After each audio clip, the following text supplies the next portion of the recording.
begin at around 10:30 this morning. Antonio Cromartie posting his official retirement from the NFL on his Instagram page. Today is the day I knew I would eventually have to face, but one I never wanted to accept after 27 years of playing football. Today I say farewell. And Kirk Cousins, well, that carousel is in full swing. According to our Adam Schefter, 4 teams are interested. So we are going to dive in and play a little what if. You see all those teams. How will Kirk Cousins affect those teams? We'll get to that in just a minute. Guys, we are just 9 days away from the start of free agency. Welcome into NFL Live. Super Bowl champ Teddy Bruschi here with us, former wide receiver for the Bengals and the Browns. Andrew Hawkins here. And insider, Field Yates. I'm Diane Rossini. Thanks for being with us. We're going to begin the show with some breaking news. According to our Adam Schefter, the Cowboys will franchise tag Pro Bowl defensive end DeMarcus Lawrence. This is something that Jerry Jones said he wanted to get done. This isn't a surprise. Well, it is done about 24 hours before the franchise tag deadline. So, Teddy, you hear this news. What's your reaction? You better not let this guy go. You better keep him as long as you possibly can. This pass rusher that gets double-digit sacks. He turns 26 in April. They've loved him since they drafted him in the second round when they moved up 13 spots to get him. So this is a guy you can't just let go. You franchise tag him. Hopefully you get a deal done, but if not, you know he's on your roster. Huck, thoughts? I agree completely, man. I think he's a game changer, a guy that you have to make sure is on your roster and do whatever you have to do to make sure he stays in the building. Bottom line for the Cowboys is they knew they had to get a deal, or had to use this as the Band-Aid for a long-term deal. And if you're DeMarcus Lawrence, why sign a deal before this franchise tag is applied if it does not meet the numbers of your desire? You know, you could probably use Olivier Vernon, who, by the way, shares an agent with DeMarcus Lawrence, as a working framework for what it probably would have taken to get it done. 5 years, $85 million, somewhere in that vicinity. And the Cowboys know the clock is officially ticking, not just for that July 15th deadline, but if they don't get a deal done with DeMarcus Lawrence, a long-term deal before this season, well, they got Zach Martin, whose deal expires this upcoming season. So you could risk losing DeMarcus Lawrence to the open market next year. So one way or another, he's going to get paid very handsomely. All right, so the Cowboys taking care of business a few hours before that franchise tag deadline. But while we wait for that deadline, the NFL Scouting Combine is still going down out in Indy. So let's head out there to chat with our front office insider, Louis Riddick, who, by the way, participated in the 1991 NFL Combine the same year as Brett Favre, and NFL Draft insider Todd McShay. They're aging you. Yeah, he's young. Don't worry about that, Lou. So, guys, let's just start with this. The DBs, guys, they're on the field today. So who you guys have your eye on? First of all, the thing that jumped out was the fact that this is a really fast group. I mean, a year ago, we had 5 guys run sub 4.4 40-yard dashes. This year, just in the first group, so the first half of the defensive backs ran 7 of them. Denzel Ward, to me, really stood out. I think he's the most complete cornerback prospect in a very talented cornerback group coming out of Ohio State. He's explosive. He's kind of a legend at Ohio State in terms of the weight room and workouts, and he's transferred it here to Indianapolis. Ran that 4.32, confirming the speed. And I just love the physical nature in which he plays the cornerback position. He's only 183 pounds, but he reminds me a little bit of Antoine Winfield. Remember back in '99, he was the first-round pick out of Ohio State, had a great career for the Bills. And what really the similarity is smaller corners, but physical, will hit you in the run game and will be physical with you in coverage. I think Ward had a really good week, and I think he's now cemented himself as the first corner, at least in my opinion, and probably a top 10 pick. Yeah, for me, it's the inside players in the secondary, the hybrid guys, the safeties like Minkah Fitzpatrick and Derwin James, because these are guys who can line up down in the box, play what they call the star. We hear that terminology all the time, which is really the nickel defender, a hybrid linebacker defender. That's what Minkah played this year. Derwin James can do the same thing. He could play that position. It's not ideal for him, but he can play that. He can play what they call the money, which is the weak side guy in sub packages. And he plays very well on the back end for a huge safety that will absolutely knock your helmet off. So those are the guys that kind of catch my attention because, as Todd was just saying, not only are they big, they're fast. And these guys are nasty, and they can make plays on the ball. And these are the kind of guys that you need to defend the middle of the football field in today's game where the tight ends and running backs are ruling. You better get good athletes that can tackle and that are smart because teams are just ripping people apart. Look at the Super Bowl. And after they ran on the 4.4s today, the teams that were looking for bigger corners, like a Seattle type of team, cornerback is a possibility for them. And certainly the versatility of both of those guys is really impressive. Sure. Lou, I know you're mad I aged you there, so I need you to just hang on for a minute there. All the stars were out in Hollywood last night at the Oscars, but really the star of this combine in Indy has been Shaq Griffin, the linebacker from the University of Central Florida, whose left hand was amputated when he was 4. Well, he was a late invite to this event, and he wowed the crowd using a prosthetic hand on Saturday. He put up 225 pounds 20 times. He said his goal was 6. Well, then Griffin came back on Sunday, ran the fastest 40-yard dash of any linebacker since 2003 at 4.38 seconds. That sprint made Pete Carroll double take him when he ran by him. Here's Shaq talking to our Sage Steele. I want to be able to change the way people think, because every time somebody sees somebody who look different, they think that they can't do something, or they want to set limitations on them. I mean, everybody entitled to their own opinion. But at the end of the day, if you have one hand or 30 hands, you can do anything you set your mind to. Only thing you got to do is keep pushing and stay away from negativity, because if you let negativity bring you down, that means you're not being the person that you really want to be. And all I know is when I wake up in the morning and I see myself in the mirror, that's the only person that can stop me from doing anything that I want to do. And I tell people all the time, there's nobody else that's going to be in the mirror with you at that point in time. So only person that can stop you is yourself. So I go out there and do it every time. I don't never set limitations on myself.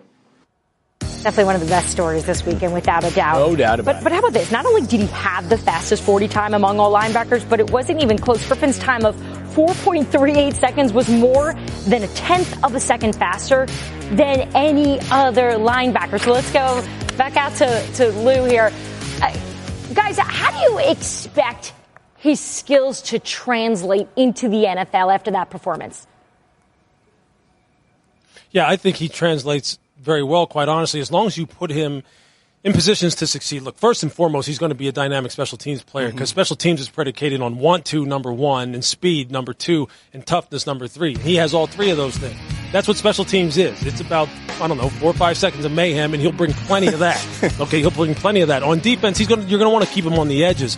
You're going to want to have him play in the 3-4 and have him stay maybe on the defensive left side so he can protect himself with his inside hand, his right hand, his good hand. Because, look, getting rid of blockers, as Teddy can tell you there on set, is much different at the NFL level than it is at the college level. Holding is a way of life in the NFL for offensive players. We all know it. That's what they do. They hold. He needs to be able to get off of blocks quickly so then he can utilize his speed. So teams are going to have to be smart with the way they use him from a defensive perspective, but he's got plenty of the things, intangibles and athletic ability to more than make a good career for himself. No question about it. You defensive players are all so angry, man. Listen, with Griffin, I just think he's a special dude. You know, I've had the opportunity to be around him a couple times, covered a couple of his games, and sat down and talked to him. And I'm glad everyone's getting to see what he's like now. I mean, he just brings so much energy to a football team. Practice, games, the motor never stops. You see the speed. I mean, just a ridiculous time that he ran the 40-yard dash. And the instincts and just the ability to get off of blocks and the ability to change direction. He really is a special player and a special person in terms of what he brings to the team. I agree. I think he's going to be a special teams maven, and I think he's going to be a sub-package player that comes in and rushes the quarterback, but also can cover a little bit and support the run if he needs to. So my guess is probably somewhere early on day 3, he'll wind up hearing his name called at the NFL draft. Well, all right. Lou, I'm not picking on you here, but I was doing a little research on you. I saw in the bench press that Griffin actually threw up 3 more reps than you did back in 1991. So we got that for you there. So I picked on you twice today. But you know what? That's good. Look, I'm rooting for the guy. I am. I'm happy for him. We're going to come back. Yeah, it wasn't my best performance, but I'm good. Good. We're coming back to you in just a few if you join us. Thanks, guys. All right, back here. But in his private workout, and Lou's private workout, he put it up 30 times. Oh, look at that. He did. You see that? That's a good teammate right there, unlike me. I got your back, Lou. Yeah, I may not be here tomorrow. It is Overreaction Monday here. You guys know how it goes here. I'm going to say a statement, and you're going to tell me if it's an overreaction. Griffin will be an impact player in the NFL. That is my statement. So, Hawk, overreaction or not? I'm going to say not an overreaction. I think Griffin went from a feel-good story to a top prospect in about 4.38 seconds, right? And this isn't a charity case. We watched his film. His film is legit. Phil and I talked to Phil Savage, who runs the Senior Bowl, and afterwards, he said during that week, he was probably the best player down there, right? Obviously, listen, I'm a 5'7" wide receiver. I had limitations. I made up for it with quickness and being the quickest guy out there. Having one hand for Griffin is going to have its natural limitations, but he's going to compensate for that with an extreme amount of speed and more speed than we've seen from a linebacker in more than a decade. Not an overreaction, and Hawk just gave his personal story, a 5'7" wide receiver who had to win in other ways, so to speak. Teddy Bruschi played defensive line in Arizona in college. And what is incumbent upon coaches and scouts during this process, which has been going on since the last year's draft was over, and it's really kicking up in earnest right now, is you find players, you identify their traits, and you see what they can do to help you win your football teams, or help you win football games. You look at the Super Bowl. Trey Burton, at one point, was a touted quarterback prospect. Now he's a jack-of-all-trades tight end for the Philadelphia Eagles who threw a touchdown pass in that game. Nelson Aguilar was a left-for-dead first-round bust after his rookie season. Next thing you know, they're utilizing him as a running back. They're utilizing him on these inside handoffs. They're utilizing him in a bunch of different ways. To me, they will find ways to use Griffin at the NFL level that will make this not an overreaction. Definitely, I agree. It's not an overreaction, and it's how you watch the film. Don't see him or think of him as a player with just one hand. Just look at him as a football player. In terms of an every down impact player, I don't think so. Not an every down impact player. But the league is now nickel. The league is now dime. That's what they're playing 70, 80% of the time. This is a sub-backer that can give you coverage, that can give you quarterback spying ability, that can come off the edge, that can just run by a tackle, or he can make that inside move.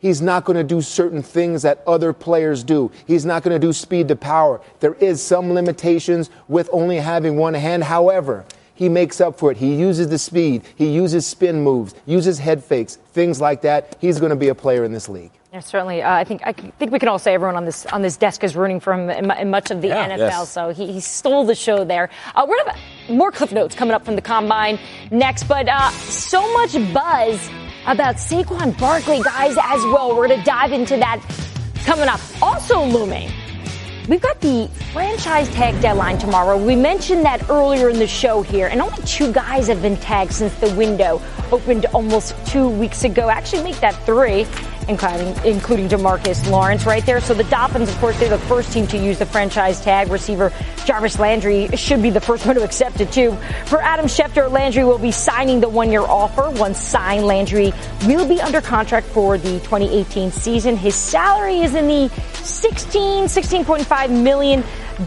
range. His production to start his career has been second to none. His 400 career receptions are the most by a player in his first 4 seasons in NFL history. In fact, it's 58 catches. He has 58 catches more than the next guy on this list, which you see there is Anquan Bolden. But let's get to the big question before tomorrow. Le'Veon Bell, the Steelers, they prefer to reach a long-term contract with Bell before tomorrow's tag deadline, according to our Jeremy Fowler. But after no major progress during talks just yet, the best option is the franchise tag, which the Steelers are expected to use. Of course, he is getting tons of support. We saw D'Angelo Williams, who was on our show last week, giving him saying, guys, you got to pay him. And, of course, his teammate now putting out the message, basically saying the essentials, which is pay the man. Don't let him get out and hit that free agency market. So we know it is Overreaction Monday here on NFL Live. So the statement here, guys, the Steelers will regret tagging Le'Veon Bell. Field, is this an overreaction? That is an overreaction. Regret tagging Le'Veon Bell as in the most complete running back in the NFL, the straw that stirs the drink for one of the NFL's best offenses. Listen, at the end of the day, players don't want the franchise tag because it limits their entire upside, right? I mean, it's a 1-year deal. Although it's great money for that 1 year, they want